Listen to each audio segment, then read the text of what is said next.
오늘은 마태복음 1장 22절에서 23절 본문으로 하나님의 사랑을 감당하며 살기라는 제목을 가지고 함께 말씀을 살펴보려고 합니다.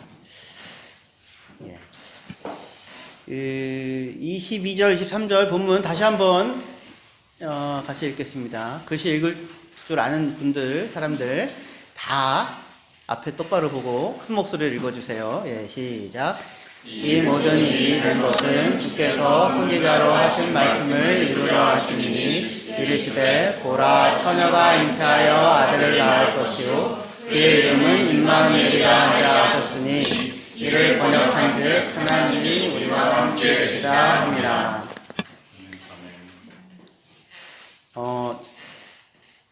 임마누엘이라고 하는 말씀, 예언의 말씀인데요. 그게 선지자가 한 말씀을 이루려 함이다 라고 하면서 마리아가 그 정혼을 하였으나 아직 혼인식을 치르지 않은 상태에서 아이를 베게 되고 그리고는 아이를 낳게 되어지잖아요. 그래서 처녀가 잉태하여 아이를 낳게 되지요. 근데 이것이 선지자가 예언한 것을 이루기 위함이다 이렇게 얘기를 하고 있습니다. 어느 선지자가 예언했는지 혹시 아시나요? 아무나 생각나는 선지자 한 분 이름을 대보세요. 예레미야? 아닙니다. 땡 아닙니다. 어느 선지자가 예언했을까요? 요엘이요. 아닙니다. 예, 조금 더 가까워진 것 같은데 아닙니다. 연요엘? 이사야 선지자가 예언을 한 것인데요. 730년 정도 전에 한 예언이에요. 730년 전에. 하나님의 스케일이 어마어마하죠. 네.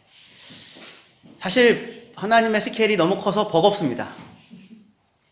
느닷없이 730년 전에 이제 아하스라는 왕이 다스릴 때 북쪽의 두 나라가 위협을 해요. 아람이랑 북왕국 이스라엘이.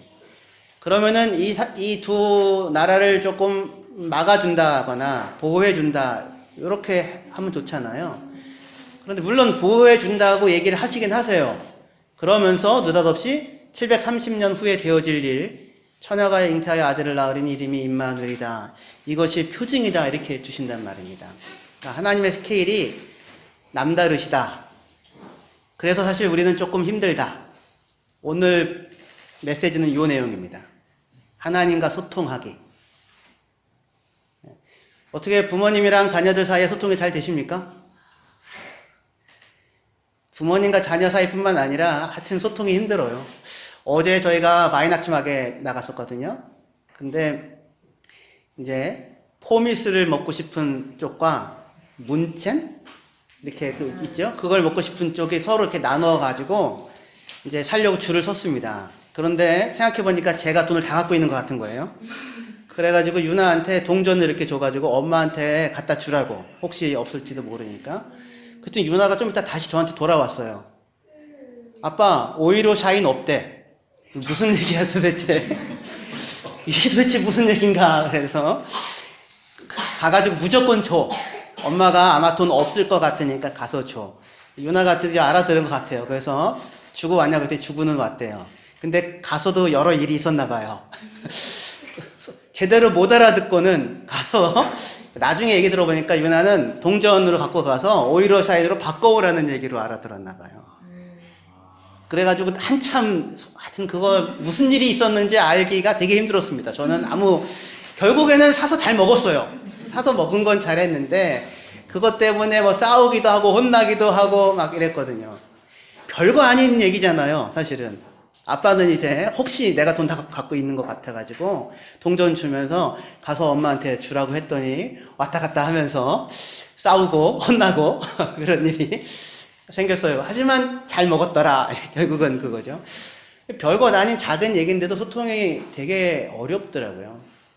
어느 이제 상담을 전공하는 목사님이 여러 교회 다니면서 세미나를 인도하시는데 갈 때마다 뭘 시키냐면 두 사람씩 짝을 지어가지고 자기 얘기 어떤 특정한 내용에 대한 자기 이야기를 하도록 했대요. 그리고 나서 들은 상대방이 나름 요약해서 말하라고. 그리고는 먼저 이야기한 사람이 저 사람이 내 얘기를 잘 알아듣고 요약했다. 이거 평가를 해야 될 거, 평가를 하도록 70%도 안 되더래요. 그러니까 잘 들을 줄을 모르고요. 잘 말할 줄 몰라요. 저도 참 제가 말을 잘 못하는 편입니다. 그런 사람이 설교를 하고 있으니 참나. 오랫동안 설교를 하니까 그래도 여러분들이 좀 알아들을 수 있을지 모르겠는데, 그러니까 아이들이 이야기할 때 무슨 말인지 알아듣기 힘들잖아요. 근데 부모는 알아듣죠. 맥락을 아니까 제가 뭔 얘기하는지. 다른 사람이면 전혀 못 알아듣거든요. 그러니까 우리가 사실은 소통이라고 하는 것이 굉장히 중요한데 잘 말할 줄 모르고 잘 들을 줄 몰라요. 기가 막히게 잘 말했어도 알아듣는 사람이 관심이나 이런 내용이 다르면 70% 이상 알아듣기 힘들어요.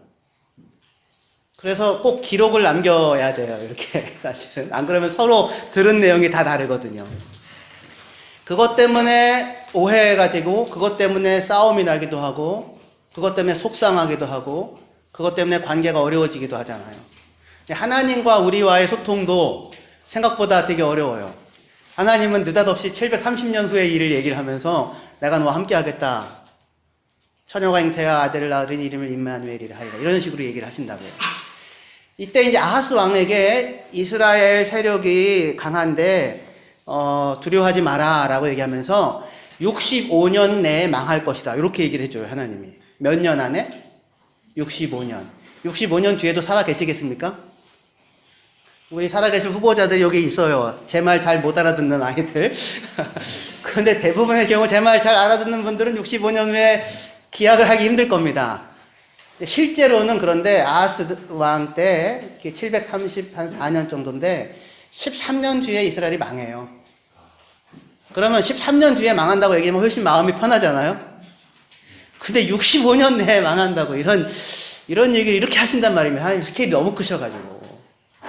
그리고 13년 후에 망한다고 얘기해줘도 우리는 힘들죠. 당장 망해야죠.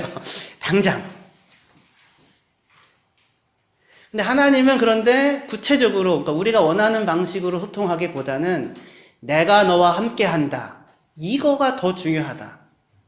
이스라엘이 망했느냐 안 망했느냐가 문제가 아니라 내가 함께 한다는 걸 신뢰하고 살아가느냐. 그러면 이스라엘이 망하든 아니면 너희가 망해서 바벨론으로 끌려가든 그곳에서도 내가 함께 한다 라고 하는 것을 알고 참 평안을 누릴 수 있다. 이게 하나님의 말하시는 방식인 거예요. 근데 우리는 답답하죠. 우리는 당장 내일 그러니까 하라는 거예요, 말라는 거예요, 떠나라는 거예요, 머물라는 거예요, 계속하라는 거예요, 중단하라는 거예요. 그런 구체적인 대답을 듣고 싶어 하잖아요, 우리는 사실은. 그런데 하나님은 내가 너와 함께 한다. 이 형태로 말씀을 하신다는 것입니다.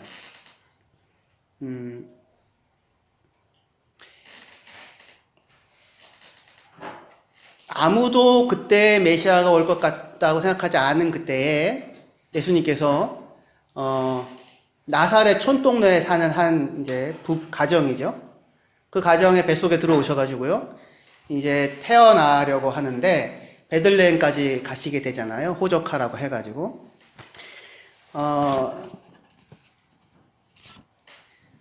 하나님이 어디 계시냐면 마리아의 뱃속에 있죠.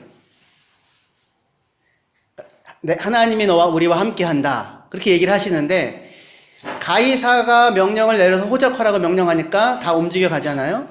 그럼 우리는 사실 이거 힘든 일 아닙니까? 만삭의 배를 이끌고 거기까지 간다고 한번 생각을 해보십시오. 곧 출산을 앞두고 있는 상황 아니겠습니까?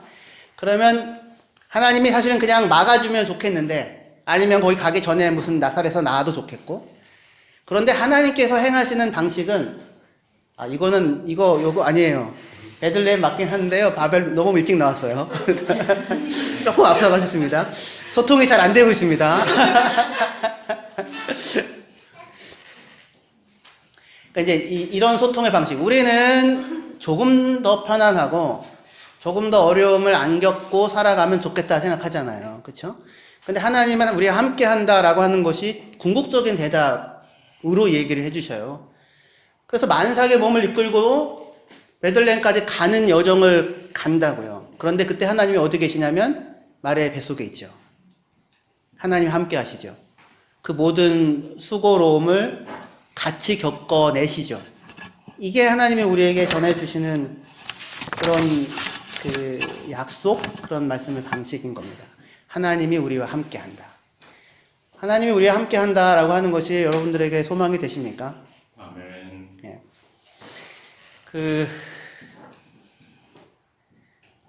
엊그젠가요? 얼마 전에 유튜브에서 강호동 씨가 라면을 먹기 위해서 천왕봉까지 오르시더라고요. 지리산을. 그런 프로그램이 있었습니다. 라면 먹기 위해서 지리산까지 꼭대기까지 올라가는 그런 거였어요. 근데 이제 그걸 보면서 저는 뭐가 생각나냐면 제가 30대 되기 전이었어요. 25살, 6살 정도 됐을 때 동생이랑 같이 지리산을 올랐었습니다. 추석 연휴에.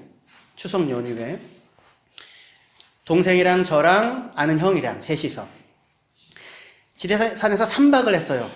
3박을 하고 텐트 가지고 이렇게 갔습니다. 노고단에서 천왕봉까지.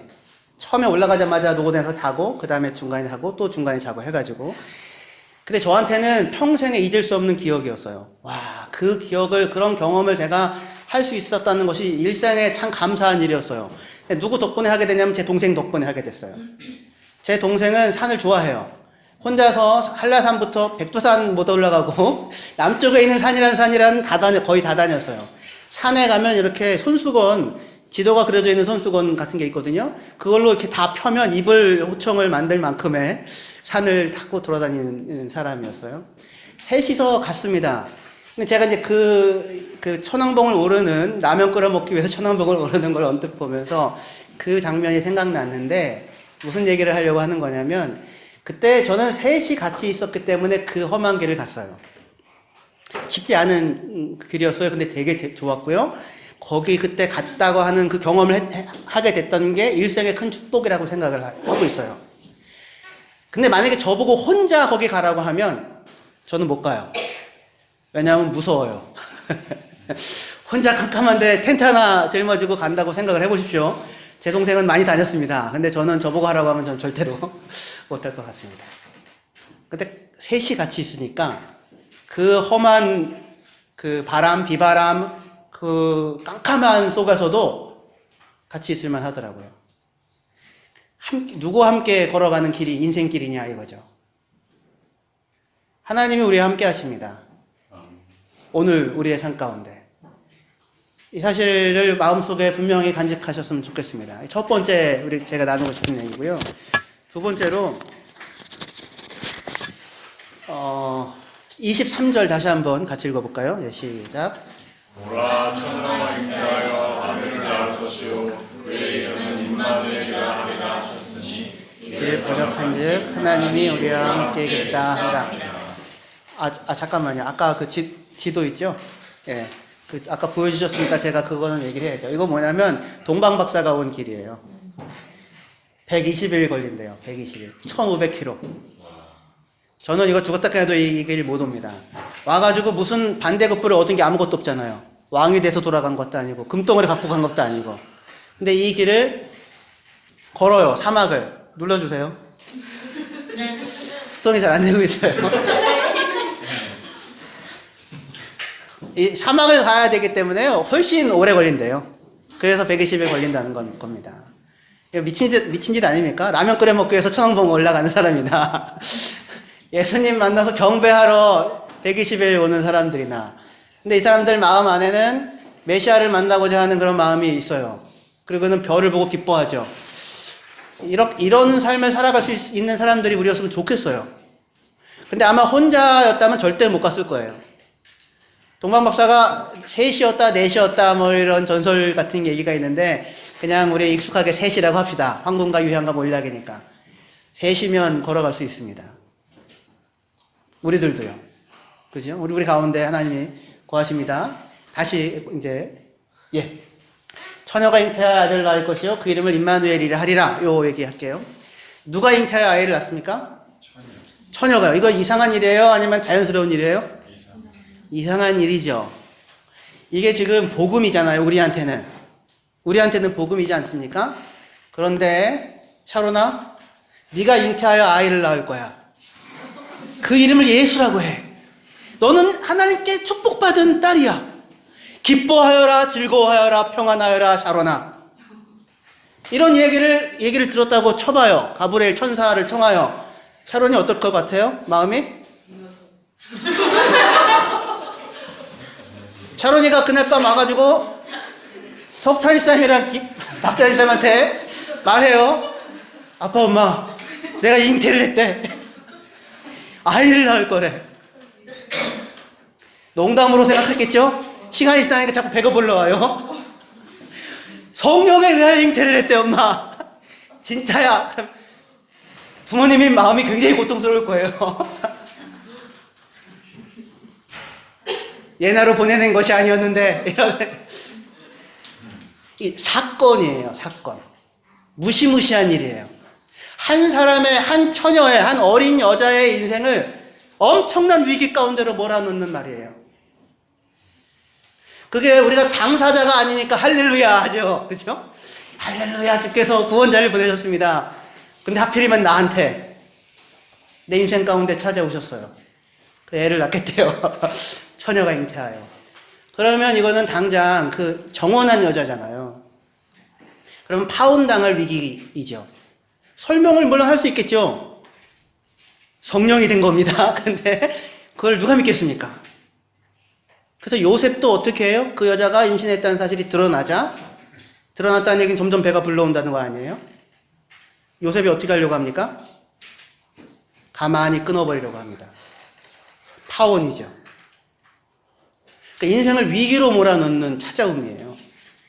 그리고 이게 요셉이 가만히 끊어냈다고 생각을 해보세요. 끊어냈는데 배가 불러와서 애를 낳게 되잖아요. 그럼 마을 사람들이 뭐라고 생각하겠어요? 그러면 얼마든지 돌로 쳐서 죽일 수도 있는 일이죠.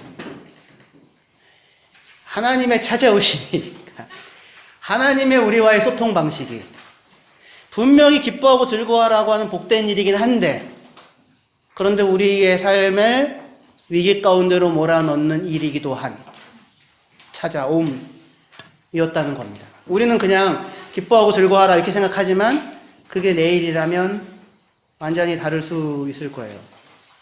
누가복음 1장 26절. 제가 읽어볼게요. 26절부터 31절까지입니다. 여섯째 달에 천사 가브리엘이 하나님의 보내심을 받아 갈릴리 나사렛이란 동네에 가서 다윗의 자손 요셉이라 하는 사람과 약혼한 처녀에게 이르되, 계속 처녀를 강조해요. 그 처녀의 이름은 마리아라. 그에게 들어가 이르되 은혜를 받은 자여 평안할지어다. 그러니까 이 얘기는 평안하기 힘든 얘기를 지금 하겠다 이거죠. 그러니까 미리 이렇게 정지 작업을 하는 겁니다. 은혜를 받은 자야 평안할지어다. 원래 말은 기뻐하라 이 얘기예요. 기뻐하라. 주께서 너와 함께 하신다. 이게 뭡니까? 임마누엘이죠. 하나님이 우리와 함께 하신다는 약속. 마리아에게도 똑같이 얘기해요. 하나님이 너와 함께 한다. 은혜를 받은 자야. 우리들에게도 하나님 주시는 얘기죠. 은혜를 받은 자가 에베소서 3장에 나와요. 에베소서 1장에 은혜를 받은 자야. 우리들에 대한 얘기예요. 성도들에 대한 얘기. 기뻐하라. 평안할지어다. 주께서 함께 하신다. 하니 29절 처녀가 그 말을 듣고 놀라 이런 인사가 어찌민가 생각하며 천사가 이르되 마리아야 무서워하지 말라. 역시 무서워할 만한 얘기를 하려고 해요. 두려워하지 말아라. 지난주에도 얘기했죠. 예수님이 두려워하지 마라. 용기를 가져라. 이렇게 얘기한다고 했잖아요. 두려워하지 말아라. 무서워하지 말아라. 내가 하나님께 은혜를 입었느니라. 은혜를 입은 내용이 뭐냐면 보라 내가 잉태하여 아들을 낳으리니 그 이름을 예수라 하라. 이게 지금 얘기를 하는 겁니다. 처녀가 잉태한다는 것. 한 번도 겪어보지 못한 두려움이죠. 기쁨의 소식이라고 전해졌는데 그 소식을 감당해야 되는 당사자는 어린 여인이에요. 기뻐하라. 기뻐할 일이 맞지요. 메시아가 태어나니까. 뒤에는 메시아가 태어난다고 하는 그런 그 귀한 약속들이 주어져 있어요. 그러니까 우리들한테는 기쁜 소식인데 당장 마리아에게는 쉽지 않은 거예요. 자기 삶을 죽음의 위기로 몰아넣는 소식이기도 한 겁니다. 성령으로 잉태한 아이라고 말한들 아무도 믿지 않을 거예요. 천사가 요 뒤에 계속 무슨 얘기 하냐면요. 마리아가 어떻게 이런 일이 일어날 수 있겠습니까? 라고 얘기하니까 하나님에게 능치 못할 일이 있겠느냐? 막 이런 얘기를 해요. 그 얘기는 물론 좋은 얘기예요. 그죠? 하나님께 능치 못할 일이 있겠는가? 근데 능치 못한 하나님이 내게 그 약속을 이루면 나는 처녀가 애를 낳는 상황이 되는 거죠. 위로가 되지 않죠. 능치 못할 일이 없다는 거는 큰 약속인데 하나님의 말씀이 능치 못할 일이 없다. 좋은 말씀입니다. 하지만 왜 그런 일이 내 삶에 일어나야 하는가? 내 삶을 위기로 몰아넣으면서 일어나야 하는가? 그 상황 속에서 천사가 그렇게 다시 한번 얘기를 해요. 28절에 그에게 들어가 이르되 은혜를 받은 자여 평안할지어다 주께서 너와 함께 하시도다. 하나님은 어쩌면 이렇게 아무렇지도 않게 한 사람의 인생을 급박한 위기 속에 몰아넣으면서도 평안하라고 그리고 함께 한다고 약속을, 그게 축복이라고 약속을 주실 수 있을까? 그죠? 어쩌면 이렇게 아무렇지도 않게 그녀를 위기로 몰아넣는 존재는 다른 누구가 아니고 하나님이에요. 은혜를 주겠다는 구원자를 보내주시면서 정작 그의 어머니는 위기 속에 내몰리고 있습니다. 하나님은 구원자를 보내주신다고 하는데 그녀의 삶은 위기와 비난 한가운데로 몰려들죠. 아무리 설명해도 믿지 않고 오해할 수밖에 없는 이 간격을 어떻게 우리가 극복할 수 있을 것인가 라고 하는 겁니다. 약속을 주셨으니 받아들여야 할 거예요. 그래서 처녀 마리아는 그렇게 얘기합니다. 이후에 주님의 요정입니다. 당신의 말대로 나에게 이루어지소서. 이거의 희구법이라고 해서요. 강한 소망을 나타내는 거예요. 당신의 말대로 이루어지소서. 샤로나? 오늘 밤에 주께서 하나님 가브리엘 천사가 나타나서 샤로나 네가 잉태하여 아이를 낳을 것이니 이름을 예수라고 하여라 임마누엘이라고 하여라 라고 얘기를 했어. 그러면 샤론이 그렇게 얘기할 수 있어요? 당신이 말한 것이 내게 이루어지기를 간절히 바랍니다. 아니요. 그래. 제정신이에요. 제정신. 마리아는 너무 어렸어요. 마리아는 임신을 한다는 게 무슨 일인지. 그 일로 인해 파혼당할 위기에 처하게 됐는데 하나님이 개입하셔서 요셉의 마음을 요셉아 이거 하나님이 한 일이다 해서 최소한 자기 편 한 사람이 생겼죠. 그리고는 베들레헴에서 태어나야 한다는 약속을 이루기 위해서 가이사 호적을 하게 하나님이 하신 것이지 않겠습니까? 명령해가지고 만삭의 배를 이끌고 또 가야 하는 일을 하는 거예요. 그리고는 거기에서 헤롯이 죽이려고 하니까 어디까지 가게 됩니까? 이집트로 도망가잖아요. 태어나서 한 번도 가보지 않았고 생각도 하지 못했던 곳, 한 번도 그런 말 배우지도 못했던 곳까지 몰려간다고요. 뭐 때문에? 예수님이 찾아오셔서 하나님의 은혜를 입어서 기뻐하라! 복된 자야! 하나님이 너와 함께 하시도다. 그런데 마리아는 그렇게 움직여 다니고 낯선 곳으로 가면서도 누구와 늘 함께 하고 있는 겁니까? 하나님과 함께하고 있는 거죠. 예수 그리스도와 함께하고 있는 거죠. 이 일이 마리아에게만 일어난 일이었을까요? 우리들에게도 모든 그리스도인들에게도 사실은 일어나고 있는 일어날 일인 것입니다. 그러니까 우리도 사실은 당신의 말씀이 반드시 우리에게 이루어지소서라고 그렇게 고백할 수 있어야 해요. 하나님은 구원자를 보내주시면서 구원하겠다고 함께하겠다고 약속하는데 우리는 그 약속을 감당하기가 사실 버거워요.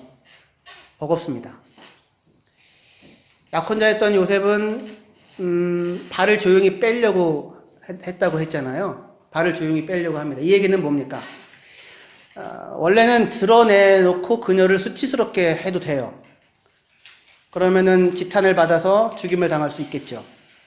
그런데 발을 조용히 뺍니다. 그냥 끊어버리는 거예요. 요셉이 의로워서 이렇게 한다고 하는데, 근데 이 행동에는 이미 요셉의 무슨 결론이 표현되어 있죠. 저 여자는 방탕한 여자다. 저 여자는 나쁜 여자다. 저 여자는 친의를 저버렸다.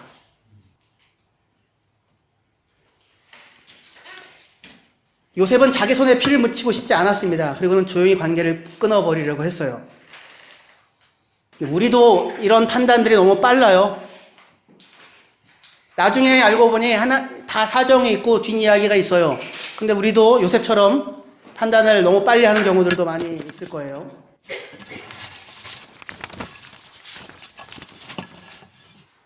하나님께서 찾아오셨을 때 그로 말미암아 한 여인과 정혼자인 요셉의 인생을 위기와 두려움으로 몰아넣지만, 하지만 그때 그러면서도 하나님은 요셉에게도, 여인에게도 동일하게 말씀하세요. 요셉에게 말씀하시는 내용 볼게요. 20절, 21절 같이 읽을게요. 시작.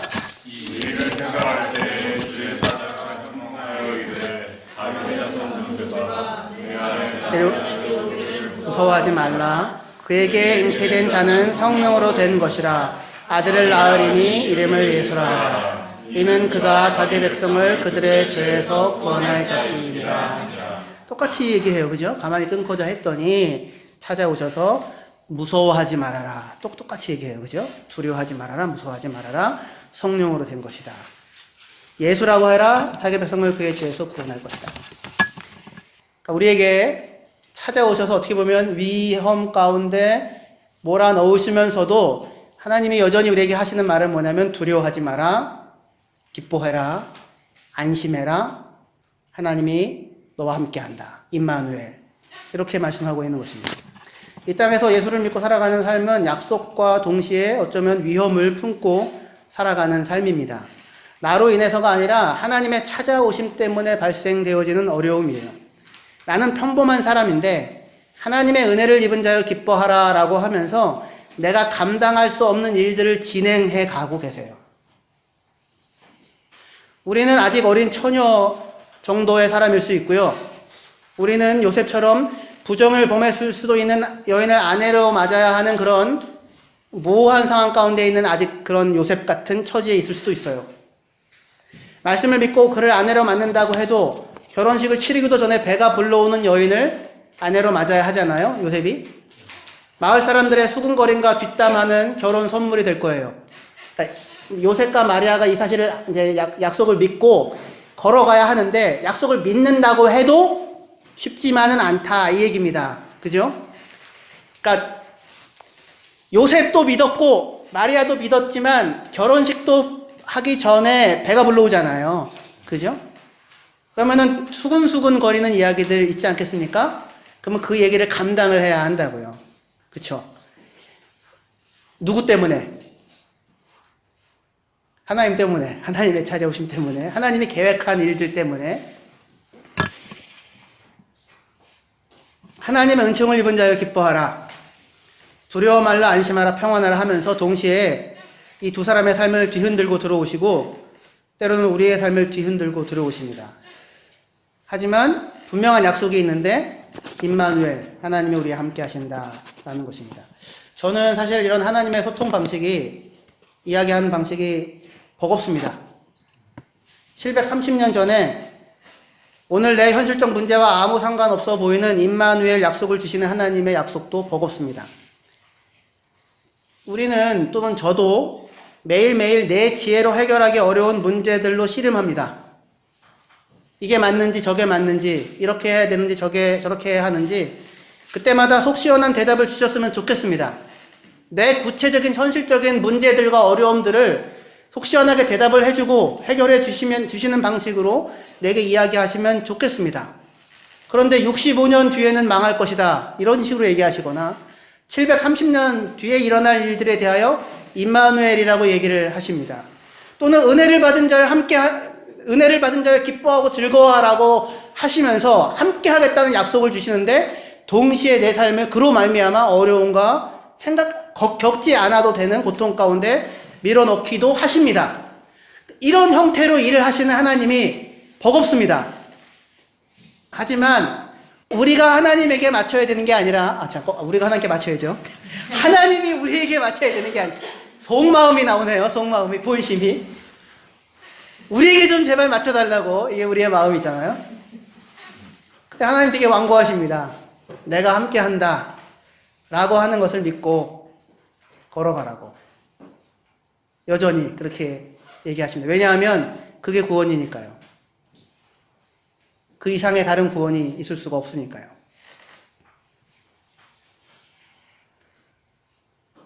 우리가 날마다 대면해야 하는 현실이 어떤 현실인지 모르겠습니다.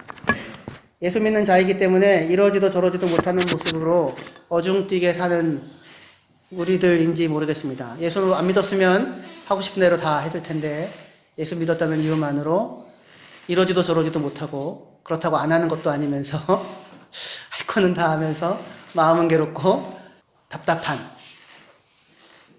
사실 우리도 그 인생을 살아가는 일이 쉬운 일은 아닐 것입니다. 근데 하나님은 우리에게 찾아오셨습니다. 그리고는 우리가 감당하기 힘든 버거운 일을 우리 인생 가운데 이루어내시겠다고 하세요. 그리고는 오늘 우리와 함께 한다고 말씀하십니다. 사실을 오늘 성탄주를 맞아서 함께 확인했으면 좋겠습니다. 여러분 곁에 누가 계십니까? 네, 하나님이 함께 하십니다. 그 어려운 길이 어렵기 때문에 이 모든 어려움을 겪어낸 이후에는 그때 그 일을 겪어낼 수 있어서 참 감사하다가 될 것입니다. 저도 지리산 3박 4일 갔다 왔을 때 진짜 힘들었거든요. 사실은 어려운 길이었는데요. 그때 그 길을 걸었기 때문에 너무 감사하다 생각합니다. 천왕봉에서 해 뜨는 걸 봤는데요. 어마어마했습니다. 평생 잊을 수 없는 체험과 경험을 했어요. 하나님 우리에게 이렇게 하나님이 찾아오셨기 때문에 예수를 믿게 하셨기 때문에 겪게 되는 어려운 일들을 겪게 하실 수 있는데 그 일들을 다 겪고 난 이후에 돌아보면 그게 아니었다면 어땠을까라고 할 만한 너무나도 귀한 반짝반짝한 보석 같은 경험들을 우리 삶 가운데 만들어내실 것입니다. 그러니까 두려워하지 맙시다. 기뻐합시다. 안심합시다. 계속 말하잖아요. 두려워하지 말라고. 은총을 입은 자라고. 함께 하신다고. 이 사실을 믿고 함께 걸어 나갔으면 좋겠습니다. 기도하시겠습니다.